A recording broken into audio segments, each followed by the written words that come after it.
Jonathan flipped on you. I was shocked. I totally thought Chrissy was cooked. How are you feeling about that betrayal? I'm good. I understand it. If I was in their shoes, yeah, I'd stick around with that alliance and see how far it gets me. Were you at all aware of Jonathan's connection to Chrissy from the original Beach? Mike had told us about it, but like Jonathan, honestly, he did a good job at playing like that him and Chrissy were separated, because even on our starting tribe, he was talking about, he was like, yeah, I want to get Chrissy out. And he was like, I wanted to do this since early Kahlo. I wanted to get her out. So he did a good job of that. Mike, though, when he went on his journey with Colby and Savannah, Colby had talked about this pregame alliance, and Jonathan and Chrissy were part of that. So I was like, oh, maybe Jonathan's like stepping away from that pregame alliance. Maybe he doesn't actually want to play with them. Maybe he wants to play with different types of players, like me and Tiff. And so that's why I was like really shocked. If he turns on them early, then they're all going to turn on him. So I get it. How did it feel being on the other side of a massive blindside? Obviously, it sucked because I wanted to make the jury, but I was like, damn, they all got me. They gotcha. So I have to ask, I wanted to see much more of your game, much more of your strategy talk. Angelina spoke out last week about women being a little underrepresented this season in the edit. Honestly, I feel like I got decent screen time. I'm okay with the amount I got, given how I placed and how irrelevant I was to the story.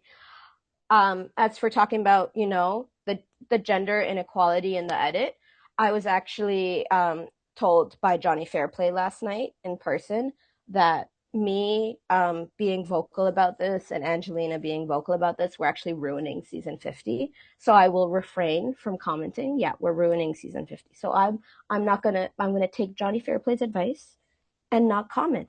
I will say he did, like 2 hours later, come up to me and try and start the same conversation again. And then I was like, oh yeah, you said I was ruining the season, so I don't want to, yeah.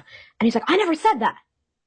And I'm like, you said me reposting Angelina stuff. You said Angelina was ruining the season. He's like, no, I was joking. And then, 5 minutes later in the conversation, I was like, oh, I get that I was joking, because he pulls out these photos and he's like, can you sign them for me? So I'm like, okay, he needed something. That's why he was joking.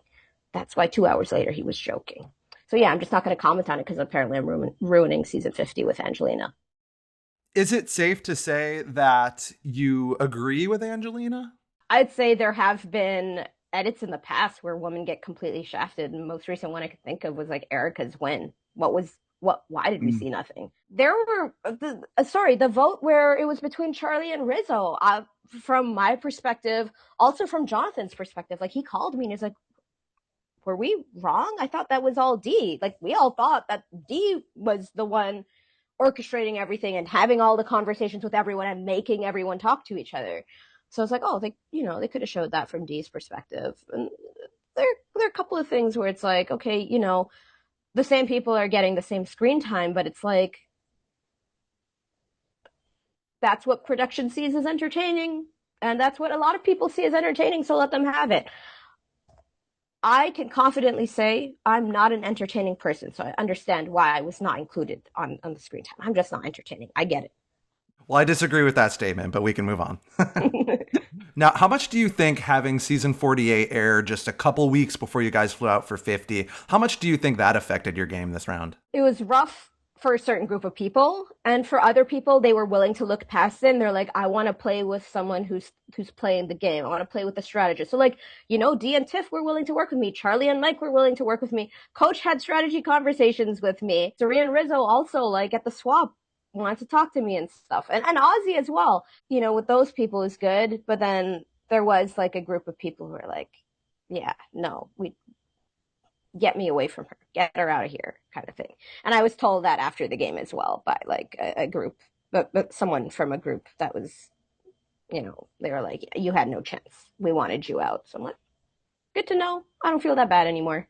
Now, did any of that change when Kyle left the game and everyone found out he was removed? Yeah, like, okay, at least, I'm not going to be in this undercover alliance with Kyle. And maybe it's why I wasn't a target at the Charlie Rizzo boot. Because maybe if Kyle was still in here, I would have been a name that was being thrown around. Like maybe we were a majority, but maybe Devin, Sari, and Rizzo would have got together to get me out and pulled in one more person, So it possibly did help me.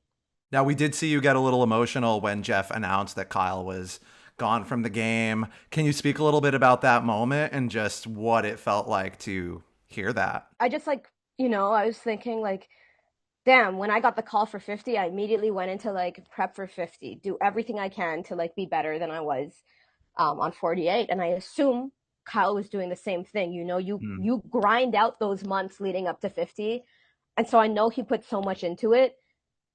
It was such an early medevac too, so I felt so bad for him. Also, I don't know sports injuries, so I'm like, is this like really bad? Like, is he gonna be like, is this like an issue that's gonna be with him for the rest of his life? I was so worried for him.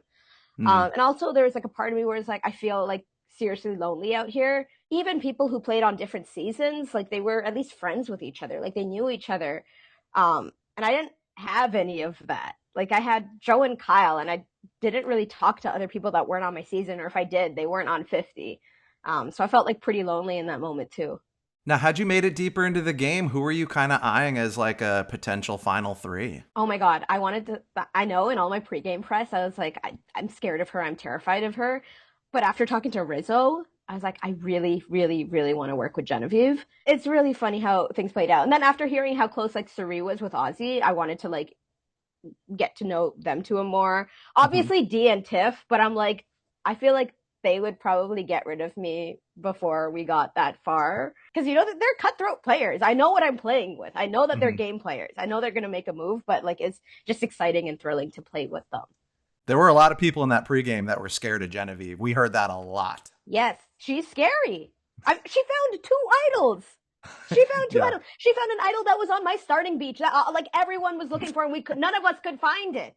She found it. She swooped in there, man. Yeah. She's great.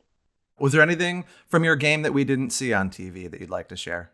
I was trying to get Jonathan out instead of Charlie or Rizzo. Like I didn't want to vote for either Charlie or Rizzo. I was not the swing vote. Also, like I was like, there's no way I'm getting rid of Rizzo. I know when this guy's lying to me, and also I need him so I can have access to Genevieve. Charlie, Understood. like Charlie and me had like the same people we're playing with. Charlie at the merge brings me no new friends. Rizzo brings me new friends. But actually, I wanted to get rid of Jonathan, and I told my tribe like we're swapping tomorrow, and no one believed me. They're like we need him for challenges, and then bam, we merge at 17. Sucks. Okay, and wrapping up here, a very important question.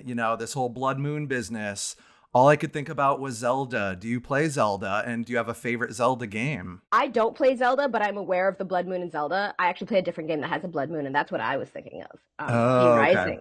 Because when there's a Blood Moon in V Rising, you actually get superpowers. So it Ooh. turns out this is more of a Zelda Blood Moon for me and not a V Rising one. All right, well, I'll have to ask Tiffany which game she was referring to, but I think it was Breath of the Wild. I'm pretty sure Tiff was talking about Breath of the Wild. Pretty sure she might have been playing that in Ponderosa. Like I could see her switch and it was like, what game is she playing? Okay, it's Breath of the Wild.